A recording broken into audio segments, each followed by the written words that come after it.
Iniciamos el ingreso al Palacio de Versalles por el acceso principal, la verja de honor. Caminamos por el patio de honor.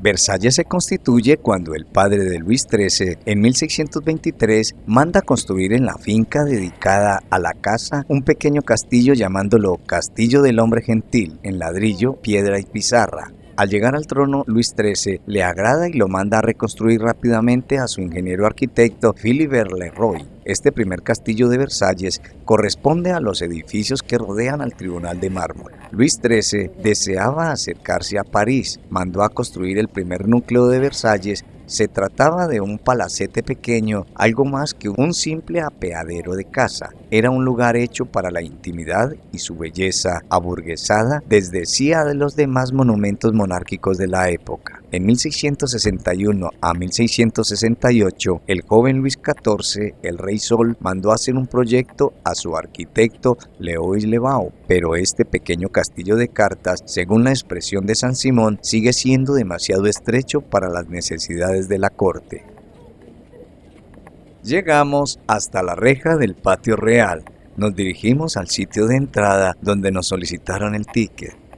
Los arquitectos que edificaron el Versalles opulento insistían en proponer la demolición del palacete primitivo que entorpecía el desarrollo urbanístico, pero el rey no quiso que se tocara el Versalles primitivo edificado por su padre. Quedó con uso de antesala. El Palacio de Mármol servía de escenario para las fiestas, danzas y pantomimas. El lugar elegido para la construcción no tenía ninguna condición para la construcción del gran palacio real. Su entorno carecía de belleza natural e incluso era un lugar insalubre, sobre todo carecía de agua corriente. Para la construcción del lago, las fuentes y los servicios reales tuvieron que traerse el agua por medio de acueductos cuyo costo fue tan grande como el propio palacio. El lugar fue descrito en aquella época como el lugar más triste del mundo, sin visitas, sin aguas, sin árboles, sin tierra, porque todo lo que allí había solo pantanos o arenas movedizas.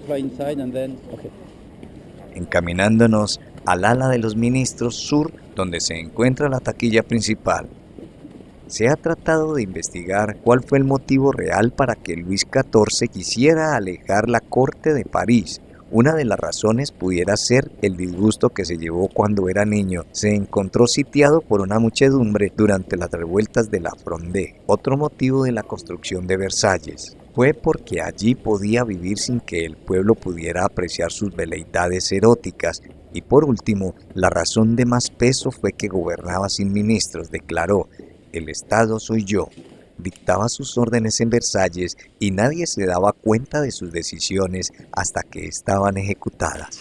También pudiera haber influido una razón económica y de imagen. Quiso tener a su lado a la nobleza, pero manteniendo el lujo de su corte alejado de las miradas del pueblo. El proyecto faraónico de Versalles, por sus dimensiones, tuvo en cuenta a los príncipes de sangre y para cada uno de ellos se dispuso un apartamento separado. Luis XIV hizo un decreto para facilitar terrenos cercanos al palacio a los seguidores de la corte que eran de su agrado. Así se formó delante del palacio una ciudad importante con todos los servicios y que aún hoy es la sede del obispado. No está claro en qué fecha Luis XIV decidió trasladar la corte, pues era un hombre de decisiones meditadas y maduración lenta.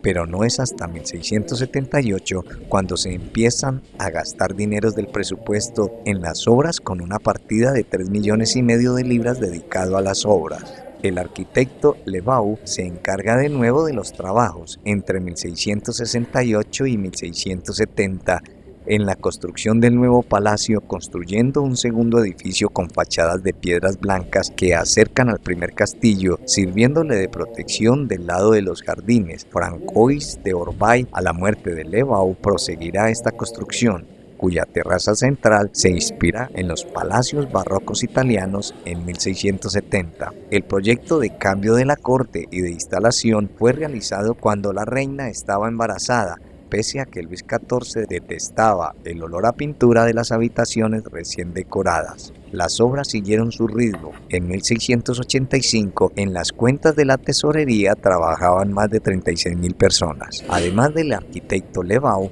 a su muerte le sucedió Ardoin Mansart, reconocido como el más grande arquitecto de la Francia borbónica. Este construyó la famosa Galería de los Espejos y la Escalera de los Embajadores. Ambas fueron decoradas por Le Brun con una abundancia de dorados y pinturas que hace del lugar uno de los sitios más suntuosos del mundo.